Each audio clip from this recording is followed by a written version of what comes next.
Salut à tous, alors Nissan et EDF viennent de signer un accord de coopération destiné à accélérer le déploiement de solutions de recharge dites intelligentes des voitures électriques. C'est l'occasion de démocratiser le V2G ou véhicule to grid. Alors là on a une belle Nissan Leaf Nismo, c'est pas la Leaf normale, hein, ça clairement. Alors c'est un accord qui ne se limite pas à la France mais englobe le Royaume-Uni, la Belgique et l'Italie. Il va permettre le développement de solutions d'offres partagées dans de nombreux domaines. Mobilité électrique, recharge intelligente, utilisation de la batterie de deuxième vie, stockage de l'énergie ou encore source d'énergie renouvelable. Alors, revendre l'électricité stockée dans sa voiture. Autant Nissan que DF, vous profitez de cet accord. Le premier mise sur la Leaf et sur son utilitaire INV200 pour conforter sa présence sur le marché des véhicules électriques. Le second entend promouvoir la mobilité propre pour tous, notamment en développant des solutions de smart charging, proposant des avantages tangibles aux clients. EDF s'appuiera en particulier sur EasyVia, sa filiale est spécialisée dans les infrastructures de recharge, et sur Drive, la co-entreprise liant le groupe au californien NUVVE est spécialisée dans les solutions V2G. Derrière ces termes se cache une idée simple, démocratiser la charge bidirectionnelle dans le cadre du plan mobilité électrique d'EDF. L'offre V2G, commune aux différents pays cités plus haut, permettra à terme aux utilisateurs de voitures électriques compatibles, via la technologie CHAdeMO de Nissan par exemple, de rendre le surplus d'électricité stocké dans leur voiture. Alors évidemment, CHAdeMO du coup revient à la mode grâce à ça. Non, je rigole, hein, évidemment, le CHAdeMO va mourir et c'est pas ça qui le fera renaître, je pense. Hein. Personne, enfin, les gens vont pas se mettre à acheter une Nissan Leaf pour pouvoir revendre l'électricité stockée dans la batterie de leur voiture. Hein. Honnêtement, hein. Non, c'est un rêve ça. Au-delà du seul aspect financier, l'idée est de faciliter l'intégration dans le réseau électrique des énergies renouvelables dont la production est par essence intermittente, et de stabiliser le réseau énergétique. Accessoirement, l'énergie stockée dans les batteries des véhicules électriques pourra être utilisée pour les besoins propres des entreprises. Voilà, il y a une vidéo d'EDF, on va voir, je pense pas que je vais me faire striker quand même. On va couper le son. On va mettre un peu plus de qualité, un peu meilleure quand même. Alors cette technologie permet à Alice de recharger de façon optimale son véhicule électrique au meilleur moment de la journée. D'accord.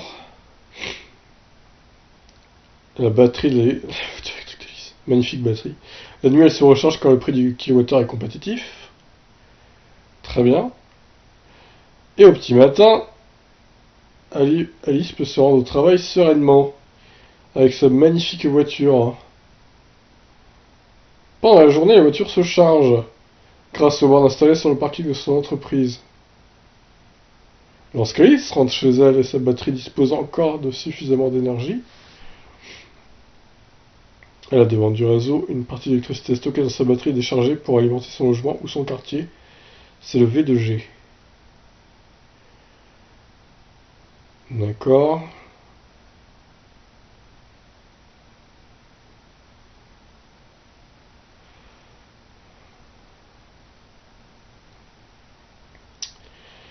On nous présente ça comme un super avantage alors. Ouais, je sais pas. Moi j'ai quelques doutes sur ce truc. Honnêtement, alors à moins de revendre l'électricité à un prix d'or, genre on le paye 15 centimes le kilowattheure et si on le revend 40 ou 50 centimes, là pourquoi pas. Mais le problème de ce truc c'est que ça va bouffer des cycles de la batterie, alors que la voiture ne roulera pas en fait. Et si ça se passe tous les jours, ça, au final, s'il y a pas mal de kilowattheures déchargés et des kilowattheures réinjectés dans la nuit, la voiture, les cycles pour la batterie, c'est pas bon quoi. Je veux dire, elle va pas rouler, mais elle va s'user quand même la batterie. Alors je sais que ça va loin dans le temps les batteries lithium-ion, mais quand même. Enfin, je sais pas, ouais, j'ai un peu de mal à imaginer l'avantage de ce truc.